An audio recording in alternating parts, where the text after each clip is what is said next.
నమస్తే welcome to 4 sides TV. మండి లోక్సభ నియోజకవర్గం హిమాచల్ ప్రదేశ్ రాష్ట్రంలోని 4 లోక్సభ నియోజకవర్గాలలో ఒకటి.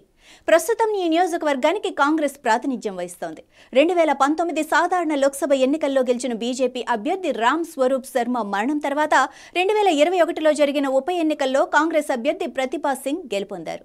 సినీ నటి కంగనా రనౌత్ ఈ స్థానం నుంచి బీజేపీ పార్టీ తరపున బరిలోకి దిగటంతో అందరి దృష్టి ఈ నియోజకవర్గంపై కేంద్రీకృతమైంది.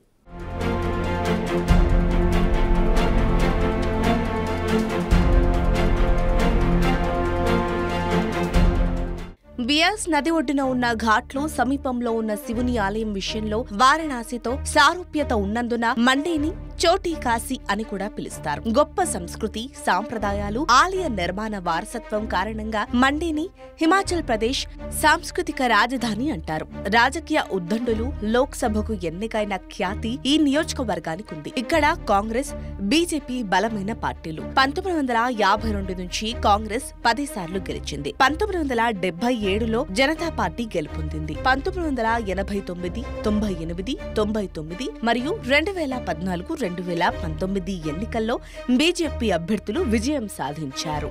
ఈసారి కంగనా రనౌత్ కాంగ్రెస్ అభ్యర్థి విక్రమాదిత్య సింగ్ తో తలపడుతున్నారు. ఈ విక్రమాదిత్య సింగ్ ప్రస్తుతం సిమ్లా రూరల్ నియోజకవర్గం ఎమ్మెల్యే. ఈయన హిమాచల్ ప్రదేశ్ మాజీ ముఖ్యమంత్రి దివంగత వీరభద్ర సింగ్ కుమారుడు. తల్లి ప్రతిభా సింగ్ ప్రస్తుతం మండి లోక్సభ సభ్యురాలు. గతంలో కూడా ఆమె ఎంపీగా చేశారు. అలాగే హిమాచల్ ప్రదేశ్ కాంగ్రెస్ చీఫ్ గా చేస్తున్నారు. వీరి కుటుంబం కాంగ్రెస్ కు విధేయంగా పనిచేస్తున్నది.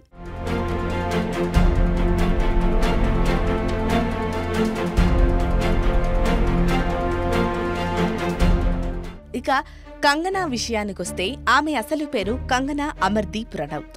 హిమాచల్ ప్రదేశ్లోని మండి జిల్లాలోని చిన్న పట్టణమైన సూరజ్పూర్ రాజపుత్ర కుటుంబంలో జన్మించారు.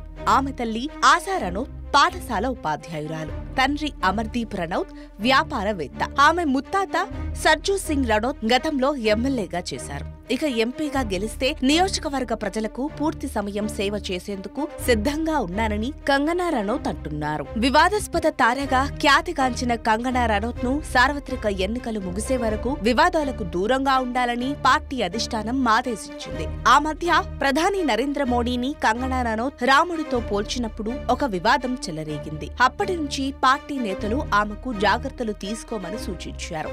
వన్ లైన్ స్టేట్మెంట్లకు కట్టుబడి ఉండాలని, మోడీ ప్రభుత్వం పనితీరు, మహిళా సాధికారత వంటి సమస్యలపై దృష్టి పెట్టాలని ఆమెకు సలహా ఇచ్చారు. కంగనాను వివాదాల నుంచి కాపాడేందుకు అనేక చర్యలు తీసుకుంటున్నారు.